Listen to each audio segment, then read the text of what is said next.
Morning सगळ्यांना. माझी आजची सकाळची सुरुवात काहीशी धावपळीचीच होती.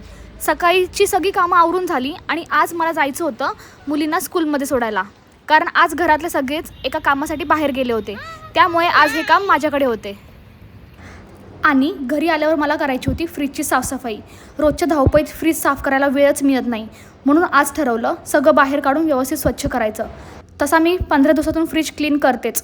सगळ्यात आधी फ्रीजमधलं सामान बाहेर काढलं आणि एक्सपायरी डेट किंवा नको असलेल्या वस्तू काढून टाकल्या.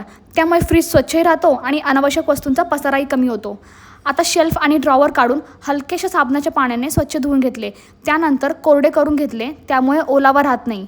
फ्रीजच्या आतला प्रत्येक कोपरा स्वच्छ केल्यावर खूप फ्रेश वाटतं. आता सगळं सामान व्यवस्थित लावून घेतलं म्हणजे नंतर काही शोधायची गरज भासत नाही. बस एवढ्याशा कामामुळे पूर्ण किचनचं रूपच बदलल्यासारखं वाटतं. आणि पूर्ण फ्रीज क्लीन करून झाल्यावर सगळ्या वस्तू व्यवस्थित ठेवल्यानंतर असा होता माझा काहीसा फ्रीज. आता घेतलं होतं मी रात्रीचं जेवण बनवायला. आज सगळेच म्हणजे माझे मम्मी पप्पाही बाहेर गेले होते आणि सगळ्यांना यायला लेट होणार होता, त्यामुळे त्यांचंही जेवण मी इथेच बनवलं होतं.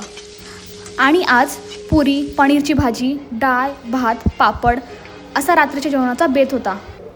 आणि आजची फरमाईश ही आमच्या नवरोबांचीच होती. इथे माझ्या पुऱ्या मस्त फुगत होत्या आणि अशा पुऱ्या मस्त होत असतील तर बनवायलाही कंटाळा येत नाही आणि मूडही खराब होत नाही. छान मी सगळं जेवण बनवून घेतलं आणि सगळे आल्यानंतर आम्ही सगळ्यांनी मस्त जेवून घेतलं. चला तर भेटूयात मग आपण नेक्स्ट ब्लॉगमध्ये. तोपर्यंत बाय.